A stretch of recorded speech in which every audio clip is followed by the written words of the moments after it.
Deetsimid vol 2 on suhteliselt sarnane kui esimesed deetsimid. Algusesse on tulnud 3 tükki juurde ja lõppu on ka 1 tulnud juurde.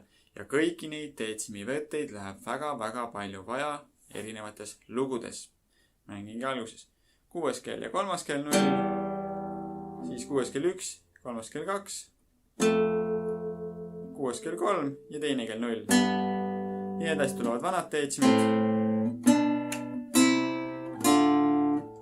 Ja kõige ülemine on nüüd niimoodi, et see 4. sõrm peab sõitma 5. vahesse ja siis vahetad number 1 siia 3. vahesse 4. keelel.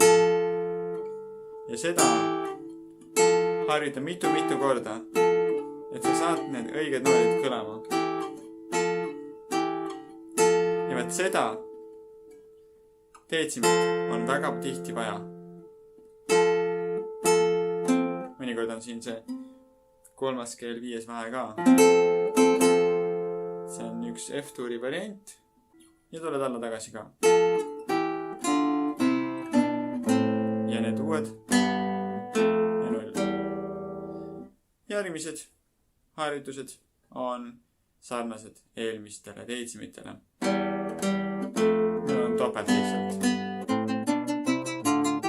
Sõidad 5. ja 3. vahe ja tagasi.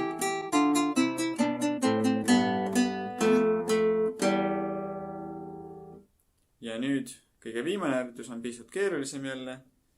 Siin tuleb jälgida lihtsalt õigeid keeli. 6. keel, 3. keel ja 4. keelel 3.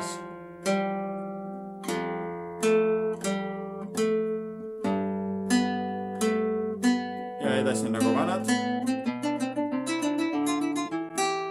Ja nüüd sõidad jälle siia nagu enne ja nüüd on pöial ja 3. vahe.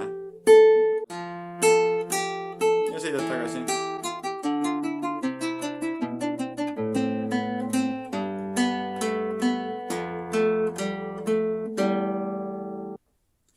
Kui alguse esimesed deetsimid tulevad kenasti juba välja, soovitan õppida need deetsimid ka ära. Ja muidugi kasulikum on jälle peast mängida, siis saad jälgida kogu aeg oma vasakut kätt, et sa kõik õigesti teeksid. Kõik oleks puhas, hoiad sõrmi piisavalt kaua, ilusti astmedaladi kõrvale